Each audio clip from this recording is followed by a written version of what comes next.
Assalamualaikum warahmatullahi taala wabarakatuh. Nama saya Muhammad Haikal bin Muhammad alias dari Diploma Pendidikan Islam Semester 3. Saya memegang nombor kad matrix KID 2211-04221. Saya akan memberi pencerahan berkenaan tajuk pemilihan pasangan calon rumah tangga dalam tugasan Undang-Undang Keluarga Islam kod KSD 2453 yang diajar oleh Dr. Muhammad Ramzi bin Zakaria.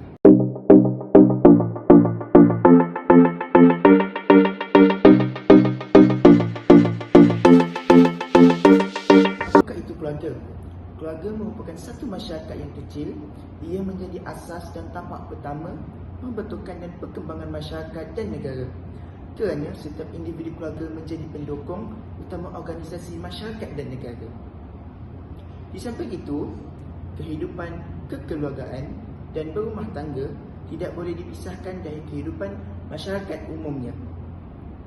Kebahagiaan manusia secara umumnya dapat diukur melalui kebahagiaan hidup berkeluarga dan berumah tangga. Berdasarkan kepada hakikat di atas, maka Islam melalui Al-Quran dan Hadis telah mengaturkan asas-asas yang kukuh dan bersistematik dalam membentuk institusi keluarga sebelum dan sesudah perkahwinan. Asas-asas tersebut merangkumi aspek akidah, akhlak, sosial, pendidikan dan ekonomi. Di antara objektif pembentukan keluarga yang sedemikian rupa ialah untuk mencapai, mencorak lalu melahirkan sesuatu umat yang terbaik, cemerlang dan unggul bagi memimpin dan menguruskan kehidupan di dunia dan mendapat tempat yang baik di akhirat. Kebahagiaan rumah tangga bermula daripada pemilihan pasangan hidup. Islam begitu meraihkan fitrah manusia yang ingin ada rasa mencintai dan dicintai. Maka, bagi menjaga keturunan dan generasi manusia, Islam menghalalkan perhubungan sesama lelaki dan perempuan dalam melalui sesebuah ikatan perkahwinan yang sah, yang memenuhi segala rukun dan syarat nikah. Sesebuah perkahwinan bermula daripada proses pemilihan calon pasangan yang betul. Banyak dalil yang membicarakan tentang kepentingan untuk memelihara pasangan berdasarkan agama, bukan hanya sekadar kecantikan, harta walaupun keturunan semata-mata. Tanpa agama, bagaimana generasi yang akan datang dapat dididik dengan pengetahuan Islam yang benar? Lalu, di samping mencari calon pasangan yang menjadikan agama sebagai way of life, kita sendiri perlu sentiasa berusaha untuk memperbaiki dan melengkapi diri sendiri dengan ilmu agama.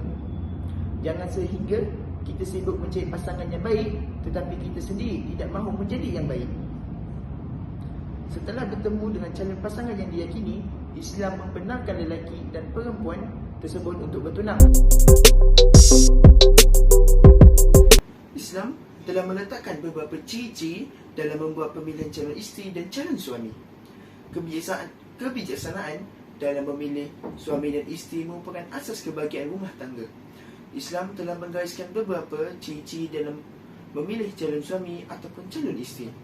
Ini adalah untuk menjamin kerukunan dan kebahagiaan rumah tangga kerana ibu bapa mempunyai pengaruh yang amat besar dalam menentukan zuriat yang akan dilahirkan.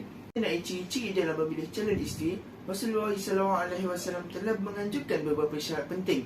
Sabda Rasulullah SAW yang berbunyi, sesungguhnya wanita itu dinikahi kerana 4 perkara: kerana kekayaannya, keturunannya, kecantikannya dan agamanya. Maka pilihlah yang beragama, niscaya engkau akan beruntung.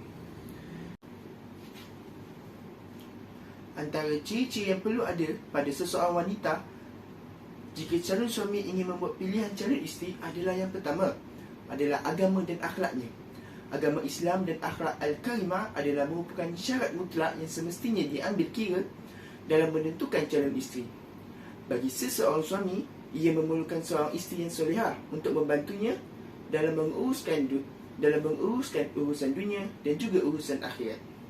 Bahkan, isteri yang solehah dan beragama akan sentiasa menjaga kemuliaan agamanya, memelihara maruah dan kehormatannya, serta melaksanakan hak dan kewajipannya sebagai seorang Islam dan seorang isteri.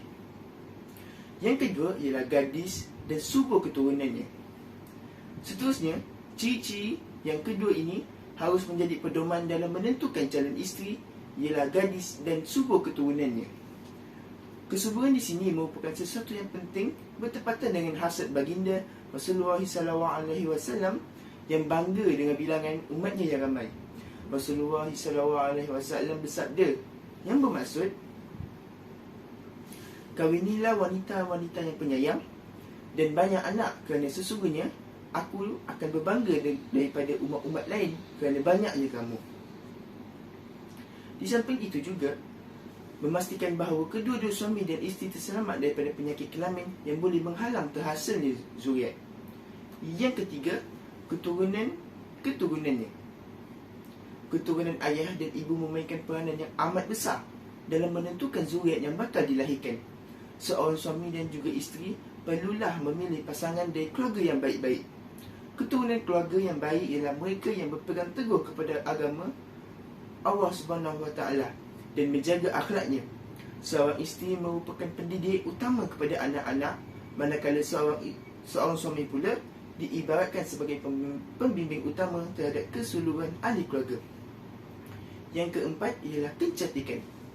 Kecantikan juga merupakan salah satu syarat yang penting dalam menentukan calon isteri. Tetapi ia bukanlah faktor utama kerana cantik rupa tidak akan kekal dan akan luntur dimakan usia.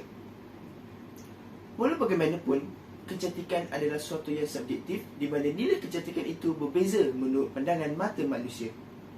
Apa yang penting, kecantikan seseorang itu boleh membawa ketenangan dan kesenangan hati bagi pasangannya apabila memandang wajah pasangan masing-masing.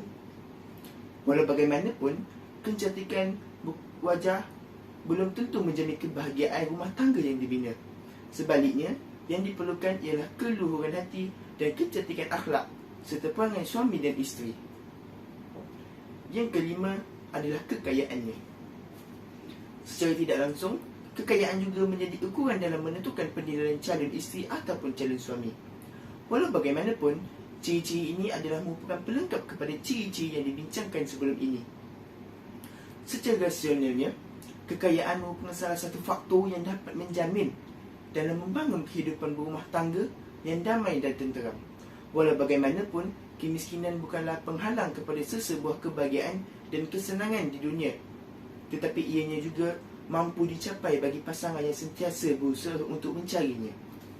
Setiap pasangan harus redha dan juga tidak lupa bersyukur dengan nikmat yang Allah SWT kurniakan kepada mereka.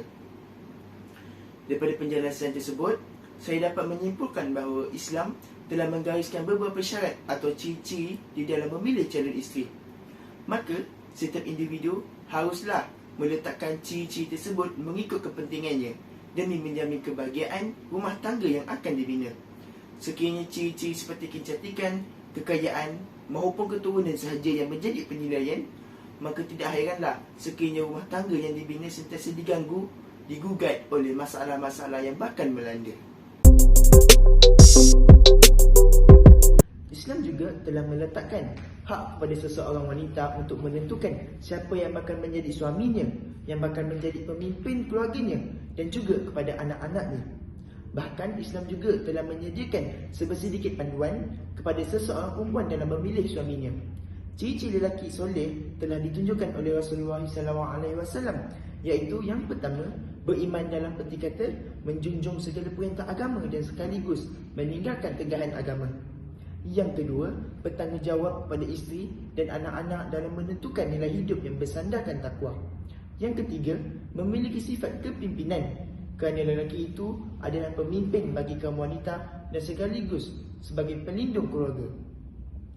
Ketiga-tiga sifat di atas hanyalah merupakan sifat-sifat asas yang perlu dimiliki oleh seseorang calon suami. Walau bagaimanapun, masih terdapat beberapa ciri khusus yang diletakkan oleh Islam ke atas seorang bakal suami. Ciri-ciri yang dimasukkan adalah seperti yang berikut. Yang pertama adalah agama dan akhlak. Rasulullah SAW telah meletakkan agama dan akhlak sebagai asas utama dalam memilih suami. Bagi seorang isteri, dia memerlukan suami yang soleh untuk membimbingnya mencapai kebahagiaan di dunia maupun di akhirat. Ini merujuk kepada sebuah hadis yang diriwayatkan oleh Abu Hurairah radhiyallahu anhu, di mana Rasulullah SAW bersabda, yang bermaksud, jika seseorang lelaki datang untuk meminang anak perempuan kamu, dan kamu berpuas hati dengan agamanya serta akhlaknya, menikahlah dia dengan perempuan kamu itu. Jika hal itu tidak kamu lakukan, maka akan terjadi fitnah di muka bumi dan kerosakan yang amat luas. Kerosakan dan fitnah yang dimasukkan di dalam hadis tersebut ialah dapat menghancurkan nasib dan gadis yang solehah jika ia diserahkan kepada isteri, kepada seorang lelaki yang fasik, hanya kerana lelaki itu mempunyai banyak harta atau kedudukan yang tinggi.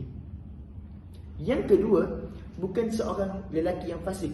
Islam amat melarang seseorang wali mengahwinkan anak perempuannya dengan seseorang lelaki yang fasik, terutamanya lelaki yang meninggalkan sembahyang, puasa dan kewajipan-kewajipan dalam agama Islam yang lain. Yang ketiga, tidak memiliki kekayaan maupun pangkat. Seseorang ayah tidak patut memilih seseorang lelaki yang hanya berpangkat tinggi dan mempunyai harta yang banyak untuk dinikahkan dengan anak perempuannya. Kedudukan dan pangkat tersebut hanya bersifat pinjaman dan tidak menjamin kebahagiaan di dalam kekeluargaan. Kebahagiaan seseorang isteri bergantung kepada keutamaan sifat suaminya, dalam begitu juga sebaliknya. Bukan bergantung kepada kedudukan, pangkat atau kekayaan. Allah Subhanahu Wa Taala berfirman yang bermaksud, dan kahwinkanlah orang-orang bujang, iaitu lelaki dan perempuan dari kalangan kamu, dan orang-orang yang soleh dari hamba-hamba kamu, lelaki dan perempuan. Jika mereka miskin, Allah akan memberikan kekayaan kepada mereka dari limpah kurniaannya, kerana Allah Maha Luas, rahmatnya dan limpah kurniaannya lagi Maha mengetahui. Rasulullah SAW telah memilih calon suami bagi putrinya, iaitu seorang lelaki yang bertakwa dan zuhud. Buktinya ialah perkahwinan Fatimah radhiyallahu an dengan Ali radhiyallahu an merupakan perkahwinan yang memberi kebahagiaan dan keberkatan. Yang keempat, seseorang lelaki Muslim adalah menjadi satu tegahan mengahwinkan seseorang perempuan Islam dengan lelaki bukan Islam, sama ada dari kalangan ahli Alkitab, musyrik ataupun kafir.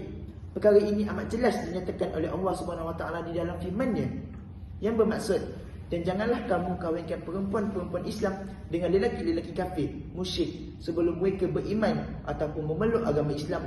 Dan sesungguhnya seseorang hamba lelaki yang beriman lebih baik daripada seseorang lelaki musyrik, sekalipun keadaannya menarik hati kamu. Yang demikian ialah kerana orang-orang kafir itu mengajak ke mereka, sedang Allah mengajak ke syurga dan memberi kemampuan dengan izinnya. Dan Allah menjelaskan ayat-ayatnya atau keterangan-keterangan mengenai hukumnya kepada umat Islam supaya mereka dapat mengambil pelajarannya.